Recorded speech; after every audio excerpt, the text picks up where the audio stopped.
হরে কৃষ্ণ। আজকের আমরা শুনব মোহিনী একাদশীর উপবাস ও মাহাত্ম্য কথা। জয় গৌর হরি, জয় গৌর নিতাই, জয় রাধা মাধব, জয় গুরুদেব। যুধিষ্ঠির কইলেন, হে জনার্দন, বৈশাখ মাসে শুক্লপক্ষে একাদশীর নাম কি? কি ফল, কি বিধি, সে সমস্ত আমার নিকট বর্ণন করুন। তাহার প্রশ্নের উত্তরে ভগবান শ্রীকৃষ্ণ কহিলেন, হে মহারাজ, আপনি আমাকে যে প্রশ্ন করিয়াছেন, পুরাকালে শ্রী রামচন্দ্র বশিষ্ঠের নিকট এই প্রশ্ন করিয়াছিলেন। তিনি জিজ্ঞাসা করিয়াছিলেন, হে ভগবান বশিষ্ঠদেব, ব্রতসমূহের মধ্যে একটা উত্তম ব্রতের কথা আমাকে বলুন, যাহা দ্বারা সর্বপাপ ক্ষয় এবং সর্বদুঃখ বিনষ্ট হয়। হে মহামুনি, আমি সীতা বিরহজনিত বহু দুঃখ ভোগ করিয়া ভয়বশত আপনাকে ইহা জিজ্ঞাসা করিতেছি। এই কথা শ্রবণ করিয়া বশিষ্ঠদেব বললেন, হে রামচন্দ্র, তুমি উত্তম প্রশ্ন করিয়াছ। তোমার নাম গ্রহণে মানব পবিত্র হইয়া থাকে, তথাপি জনহিতার্থে তোমার নিকট শ্রেষ্ঠ এবং পবিত্র ব্রতের কথা বলিতেছি। বৈশাখ মাসে শুক্লপক্ষিয়া একাদশী মোহিনী নামে প্রসিদ্ধা। এই ব্রত প্রভাবে পাতকীগণ মোহজাল হইতে বিমুক্ত হয়, ইহা আমি সত্য করিয়া বলিতেছি। এই হেতু মানবগণের পাপ ক্ষয়কারিণী এবং সর্বদুঃখ বিনাশিনী এই একাদশী ব্রত পালন করা কর্তব্য। তুমি একাগ্র চিত্রে ইহার কথা শ্রবণ করো। নিবিষ্ট চিত্তে ইহার শ্রবণ মাত্রে সমস্ত পাপ বিনষ্ট হয়। সরস্বতী নদীর তটে ভদ্রাবতী নামে এক মঙ্গলদায়িকা পুরী আছে। চন্দ্রবংশজাত ধৃতিমান নামে এক নৃপতি তথায় রাজত্ব করিতেন। সেই পুরীতে ধনপাল নামক সমৃদ্ধশালী এবং পুণ্যকর্মা এক বৈশ্য বাস করিতেন।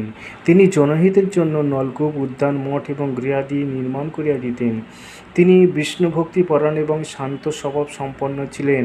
সুমনা, দ্রুতিমান, মেধাবী, সুকৃতি আর ধৃষ্টবুদ্ধি নামে তাহার 5টি পুত্র ছিল। পঞ্চম পুত্র ধৃষ্টবুদ্ধি সর্বদা মহাপাপে রত থাকিত। সে পরশ্রী সঙ্গী, বেশ্যাসক্ত, লম্পট ও দ্রুতক্রীড়া প্রভৃতি পাপে আসক্ত ছিল। দেবার্চনে, ব্রাহ্মণ এবং পিতামাতার সেবায় তাহার মতি ছিল না। সে অন্যায় কার্যে রত, দুষ্ট স্বভাব, পিতৃধন ক্ষয় কারক ছিল। সর্বদা সে অভক্ষ ভক্ষণ ও সুরাপানে মত্ত থাকিত। বেশ্যার কণ্ঠে হস্ত দিয়া সে পথে পথে ভ্রমণ করিত। তাহার এই স্বভাব দর্শনে পিতা ক্রুদ্ধ হইয়া তাহাকে গৃহ হইতে বহিষ্কার করিয়া দিলেন। আত্মীয় স্বজনও তাহাকে পরিত্যাগ করায় নিজের অলঙ্কারাদি বিক্রয় করিয়া জীবন অতিবাহিত করিত।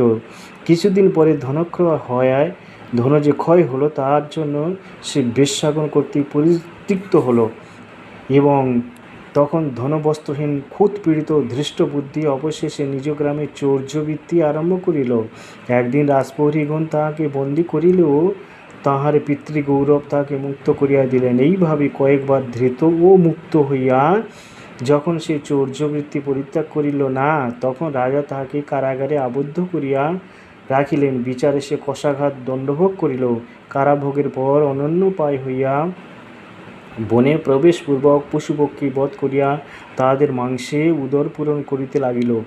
এইরূপে ধৃষ্টবুদ্ধি সেই পাপ জীবন দুঃখে অতিবাহিত করিতে লাগিল।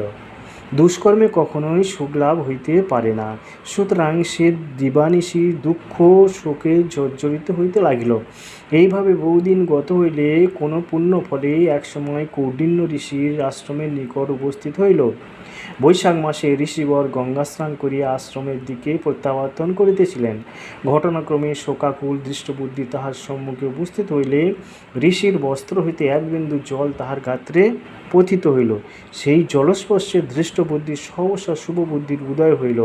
তখন সে ঋষির সম্মুখে কৃতাঞ্জলি পুটে প্রার্থনা করিল, হে দ্বিজশ্রেষ্ঠ, যে পুণ্য প্রভাবে আমি এই ভীষণ দুঃখ যন্ত্রণার হস্ত হইতে মুক্তি লাভ করিতে পারি, তাহা কৃপাপূর্বক আমাকে বর্ণন করুন। ঋষিবর বললেন, বৈশাখ মাসে শুক্লপক্ষে মোহিনী নামক যে প্রসিদ্ধ একাদশী ব্রত আছে, তুমি সেই ব্রত পালন করো। এই ব্রতের ফলে মানবগণের বহু জন্মার্জিত মেরুতুল্য পাপরাশি ক্ষয় হইয়া থাকে। জয় নিতাই, জয় গৌরহরি। মণিবর বশিষ্ঠ বলিলেন, কৌণ্ডিন্য ঋষির বাক্য শ্রবণ করিয়া প্রসন্ন চিত্ত দৃষ্টবুদ্ধি সেই ব্রত পালন করিল। এই নৃপশ্রেষ্ঠ রামচন্দ্র এই ব্রত পালনে সে নিষ্পাপ হইল। সে দিব্যদেহ ধারণপূর্বক গরুর পৃষ্ঠে আরোহণ করিয়া দীর্ঘ উপদ্রব রহিত বৈকুণ্ঠ ধামে গমন করিল। জয় হই, জয় গৌরনিতাই, জয় গৌরনিতাই। ত্রিলোক মোহিনী ব্রত অপেক্ষা শ্রেষ্ঠ ব্রত নাই। যজ্ঞাদি তীর্থস্থান দান এই ব্রতের ষোড়াংশের একাংশের তুল্য নয়। জয় নিতাই, জয় গৌর। এই ব্রতকথা পঠন এবং শ্রবণ হইতে গোদান সহস্র দানের ফললাভ হইয়া থাকে। কুর্ম পুরাণে এই ব্রত মাহাত্ম্য কথিত আছে। জয় নিতাই, জয় গৌর। জয় একাদশী তিথি কি জয়। হরে কৃষ্ণ কৃষ্ণ কৃষ্ণ হরে হরে, হরে নাম রাম রাম হরে হরে। জয় গৌর ভক্তবৃন্দ কি জয়। নিতাই গৌর প্রেমানন্দে হরি হরি বল।